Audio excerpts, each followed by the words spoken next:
Ladies and gentlemen, welcome to Downshift Esports week number 8, live on the Minor League Esports Network, our new home for the next 2 weeks of all your iRacing coverage here in Downshift. We find our way, flying over to Japan for Tsukuba, the 2-kilometer circuit, a 2,000 full circuit. We saw the go-kart track last week. It was absolute carnage. Now as we enter into the full circuit, maybe our drivers will actually be able to keep all 4 wheels on the ground and be able to survive. Draft distance, as it's going to be pretty crucial when it comes to that front straight that we saw earlier where Koi may have crashed, and there's even some more carnage going on right now between both the McGrath brothers right there. I'm gonna have to call you out on that one, Chief. But a couple of guys getting into the wall right there. Hop on the throttle. You're going to send this puppy right around. It is going to spin, and it is going to be facing the other direction super quickly as Absolutely. Brian Voles seems to get impaled from behind by Dean. Of motorsports over at Formula One and NASCAR, IndyCar, all of those series. Gets really tough, and there's the number 17 going sideways. That's not the outlap he wanted, I would imagine. Now, as we enter into our heat race, it's only 15 minutes. Oh, are we already going green? Wow, that was a fast green. There is a car already backwards, and I think that's Randall Sheriff in that number 6 car. I think our drivers was just as bamboozled by that start, but Hayden gets away very clean green as well, and Koi's able to make up a few spots. Actually, one of the highest movers right now is not only going to be Thomas Williams, the 69 car, all the way up to 4th, but that's going to be Andrew Hardcastle, the position behind him in the 20 car, now sitting in 5th. If they're unable to move forward, that's fine. This is just their heat qualifying race. You're still going to have access to your main race. It's going to be 30 minutes down the road. It's also an opportunity kind of just to sit and kind of like the God POV, the third-person POV, and just kind of, he's going to love this. The draft that Thomas is making is incredible. All the drivers behind are just going to start to close up. It's in Thomas's best interest to probably slot back in line, or Hardcastle. One of these drivers has to make that decision. Hardcastle a little bit slow, going on the outside line, and Thomas is going to be able to hold that spot for now.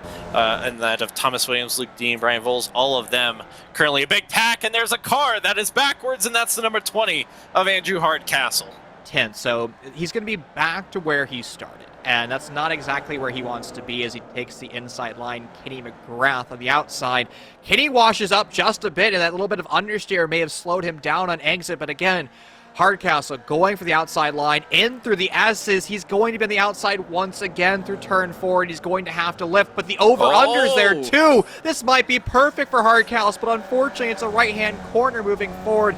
Ooh, a little bit of zigzag there that slows you down in the line. You're trying to break the draft, and it's not going to work. Hardcastle from behind, and there is Koi. He wheel hops. Miraculous that Koi's able to keep that race car underneath them. 90% of the time, when you see that car wheel hop like that, it flips upside down or goes off track. Incredible reaction from Koi. He was just slow into that corner. Maybe too much brake. Did he locked not up, find the gear? Yeah. It looked like he had locked up. That's and a there problem. He goes again.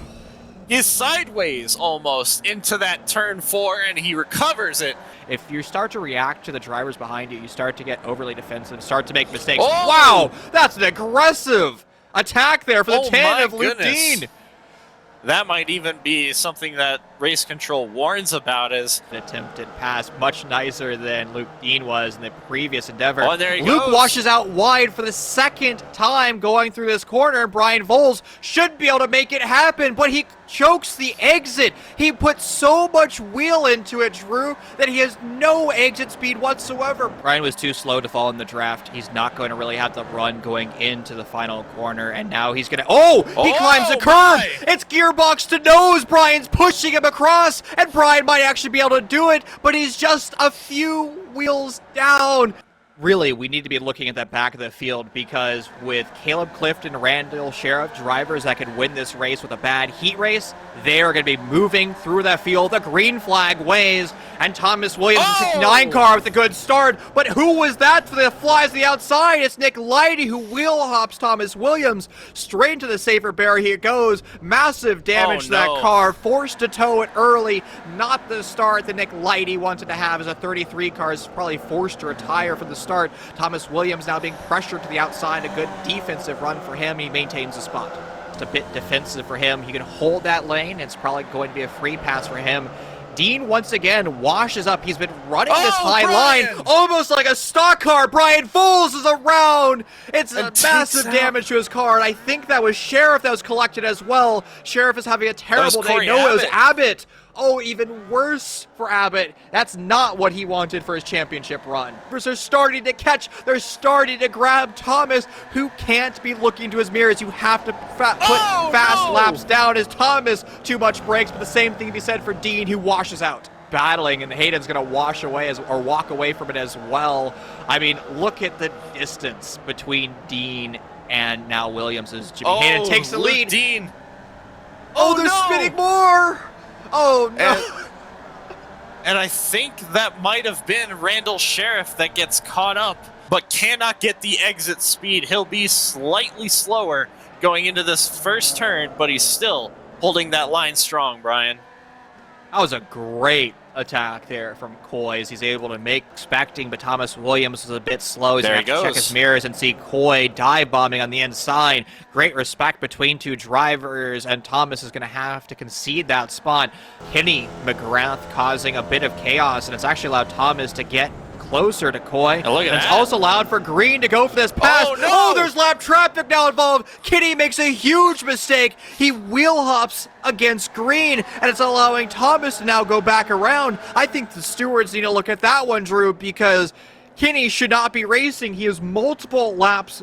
I think, once again, race control is going to have to look into that incident with Kenny, because he really can't be trying to cut the wheel. That's Thomas Williams facing the wrong direction. Side by side, we'll try and get a replay of what might have happened with Thomas Williams here shortly, as Kenny McGrath going very wide into the dirt. And looking at this right here, Thomas Williams going into turn 4. He takes all of the curb on the apex and goes very wide, Brian. See that like reflection off the dark tarmac. Yeah, but looking at the times right now, last lap, Coy running a 104.8 and gets off track, and there he goes as he was pushing, as we were talking about it. Far on top of it and call it a day, but you can see that there are some lights, and it's really only the pace car lights. Who was that just went off? Was it Hardcastle that went for a ride?